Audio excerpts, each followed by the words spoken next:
ku si nekk mën a xam effectivement lu wànnent di mujj ak gëtam. mu mel ni un de ses avocats maître Baboucar Cissé affirme que si Farba tombe beaucoup risque de tomber ndax du dëggal li ngay bëgg. waaw mais oui wala loolu moo wax yow. mais c'est ce qu'on espère. mais si Farba tombe beaucoup vont tomber si Farba tombe beaucoup vont tomber cela signifie quoi. En filigrane kon boog mbir mi chaîne la kon boog chaîne boobu noonu nag la ñu war a kase pour xool ñan ak ñan ñoo si laale kon boog Farba si wàllu boppam toll na jamono joo xam ne dañ ko war a protéger waaw dañ ko war a protéger dañ ko war a sàmm gu wóor dañ ko war a wutal ay taqader yu ko xam ne duñ ko sori lool. Parce que s'ils tombent, beaucoup vont tomber. Ça veut dire qu'il y aura encore d'autres gros bonnets qui vont tomber. Mais au grand dam véritablement des Sénégalais, su boobaa nag dañu xam effectivement lu ñu laale lan la ampleur bi fan la toll. Parce que tamit jàpp naa ni nu ñuy foowee milliards Sénégal ak nu ñu koy ñàqalalee fayda si milliards te maak yow on n'est pas encore millionnaire. ñu ñuy waxu milliards. c'est problématique. Donc autant de milliards on en parle depuis autant d'années. Je pense que il faut quand même que l'on aille dans le sens de pouvoir situer les responsabilités gën a leeral mbir yi te encore que yaa Moussa. Je te dis si li nga xam ne jot nañ ko si wàllu xibaar gis nga. dossier bi ak yeneen i dossier yoo xam ne dina fël ci kanam te bu fëllaay am na yeneen dossiers yoo xam ne bu fëllee i tamit sénégalais daañu tuxu boo moytul maak yow daañu dem Ouganda. maa la wax lii boo moytul maak yow daañu dem Ouganda. parce que non y a d'autres dossiers encore. yoo xam ne déjà 91 dossiers donc lan moo desati. mais y a d'autres dossiers plus graves que ça yaa Moussa man je te parle de li mu la wax ni. lu source bu leer ci kanam tuuti di nga gis ni. am na yeneen dossiers yoo xam ne buñ ko jukkee am na ñu ñuy tudd ci dossiers yi laalee dañu ci dossiers yooyee waaye ñu ñuy tudd ci dossiers yi ñu ngi wax instruire ñu ngi koy commencer instruire nii am na ñoo xam ne laalee nañu ci yeneen dossiers yoo xam ne ñu ngi leen fay tudd encore te dossiers yooyu ci kanam bu ne tëll ci sur la place publique jàpp naa ni ku nekk dina taf ay noppam wa ilaa mag yow comme ni la ko waxee daañu daw dem Ouganda parce que dañ naan fu mu toll nii daal nañ dem daal ba affaire yi leer parce que di nga toog di grelotter à telle enseigne que da nga naan non on ne pouvait pas s'amuser avec autant véritablement de milliards te loolu du kenn ku ko moom lu dul askanu Sénégal si yoo xam ne si ay luux ak ay jaar-jaar la ñu créer condition pour véritablement s'enrichir de manière assez illicite. maam lu ma la bëgg a laaj yow sa njàngat parce que ñu bëri nee nañ ku tudd Farba bàyyi xel Macky. ndax bu doonee dara ci réew mi loxo Macky ngi ca. et ñu seetlu ci dossier bi boobu ak léegi il y a un silence de Macky qu'on a jugé intriguant. Oui. Par rapport à cette affaire. Oui, à l'image de plusieurs autres dossiers ba léegi Macky moom li ko concerné la def maanaam décidé woon porter plainte. si li nga xam ne tudd nañ ko si yenn mbir yi. c'est son droit le plus absolu parce que c'est un Sénégalais comme tous les autres Sénégalais. Cependant je crois bien que si on en est arrivé à ce niveau-là je crois bien que le président Macky Sall a une grosse part de responsabilité dans tout cela. Parce que quand même les rapports si magistère am la ñu génnee. Je pense que s'il avait exploité les rapports comme ni mu ko waxee ci ay jamono je ne protégerai personne. La CREI c'est pour eux, l'OFNAC c'est pour nous. Je pense que au-delà de tout autre constat li fi yeneen corps de contrôle yi génne en termes de rapport mu épinglé woon ay nitam jàpp naa ni nag làq doom dóor doom boobu. bu ko dakkaloon si bu teel. Je pense que déboires yi nga xam ne régime bi hérité na ko. pour véritablement mën a nekk ci ay dossiers à caractère judiciaire te ñu am yeneen urgence yu gën a wóor urgence yi gars yi sax dañ ciy nekk par force parce que loolu c'est le cours normal des choses jàpp naa ne du ci nekk mais dafa seetaan en réalité rapport yi ñuy tudd yëpp xam na ko yëg na ko mais dafa seetaan et je pense que mënoo woon toog ci ce début mandat au-delà de dire je ne protégerai personne bu muy dëgër ba ñu naan dëkk bi daa makki da nga doon wax ni l'argent de la drogue ne circule plus loolu la waxoon ay jamono parce que l'argent de la drogue ne circulait plus.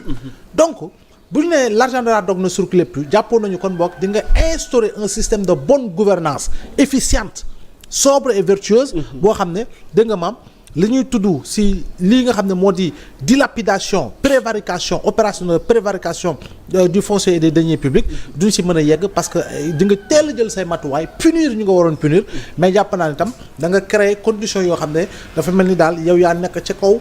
ba pare toog ne def leen lu leen neex maa ngi fi di leen protéger alors que fàtte woon nga ni nguur dina jeex te nguur bu jeexee tamit daañu dugg ci beneen nguur boo xam ne dina mën a lancer reddition des comptes mais cette fois-ci au moins cette reddition des comptes n'est pas politisée parce que si la reddition des comptes était politisée je pense que daañu def comme ñeneen ñu doon def transhumé sinon ñu instruire dossier te loolu la ñu fi doon gis ku transhumé ñu tëj jël say dossier classé ko nga nekkaat di def lu la neex di def lu la saf jàpp naa nag loolu dañ na fi normalement parce que les Sénégalais sont alertes et les Sénégalais surveillent de près tout ce qu'il se passe dans le pays par rapport véritablement ak li nga xam ne ay promesses la woon yi nga xam ne ñi fi nekk ci nguur gi ñoom ñoo ko yëkkati woon.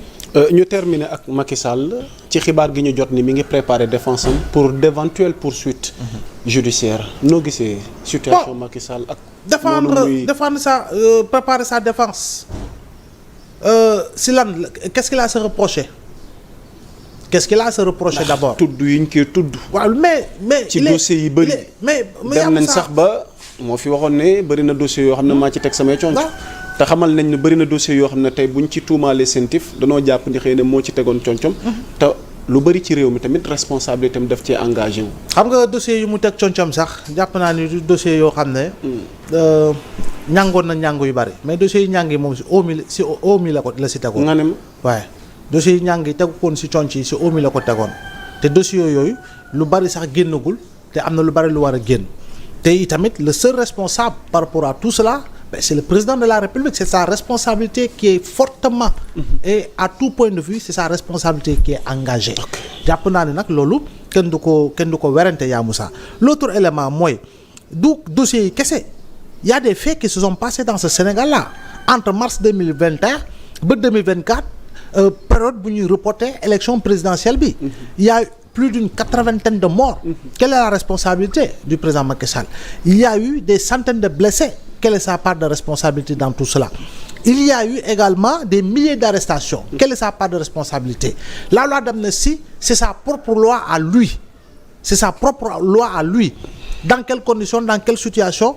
Loolu yëpp daal jàpp naa ni mënuñu ko see ñàkk tudd par rapport au fait que dëgg nga baam responsabilité am si dossier yu bari fii ñuy tudd mënuñu ko see ñàkk wax maintenant on verra bien ce qu'il en reviendra par rapport au fait que ñu war ko poursuivre wala ñu war ko bañ a poursuivre mais dans tous les cas jàpp naa ni poursuivre président du loo xam ne da nga koy def da nga koy tàmbali tey rek mu sotti suba jàpp naa ni nag ay étapes la yoo xam ne yombul parce que tam bu ñu naan haute trahison man dama mës a jàpp ni c'est un fourre-tout boo xam ne effectivement pour nga mën ko qualifier xëy na dina jafe lool maintenant nag juristes yaa ngi fi ñi seen xam-xam màcc ci loolu ñu ngi fi ñoom daañu ko gën a mën a détailler par rapport au fait que oui effectivement suba mun nañ ko poursuivre si lii wala si lële par rapport au fait que dañu reproché ko li nga xam ne mooy haute trahison.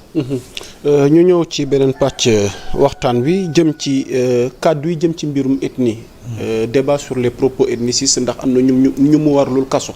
donc ku mel ni Abou Diallo mi ngi garde à vue Omar Sow démb finalement mujj na nekk position de garde à vue ñu leen di toppee ay kàddu yu jëm ci mbirum waaso yoo xamante ni mën na déstabiliser mën na indi mbiiccoog mballo ci ab réew noo jàngatee seen garde à vue ak kàddu yi nga xamante ni moom lañ leen di toppee Abdoulaye Mbow. Mais personnellement je parle pas des personnes parce que ce sont pas les personnes qui nous intéressent mais je parle des faits. Et les faits véritablement loolu mooy source de vie du journaliste. Et les faits oui les faits dëggantaan jàpp naa ni au-delà de ces personnes keneen ku mu munti doon itamit il faut quand même que l'on puisse éviter des dérives à caractère ethniciste. Pourquoi? Parce que dafa bokk ci li nga xam ne dafay remettre en cause notre commune volonté de vivre ensemble. Et itamit ça peut créer les conditions d'une déstabilisation liée véritablement à la stigmatisation véritablement d'une catégorie sociale ou d'une catégorie ethnique ou d'une catégorie religieuse confrérique et pour ne pas dire aspiration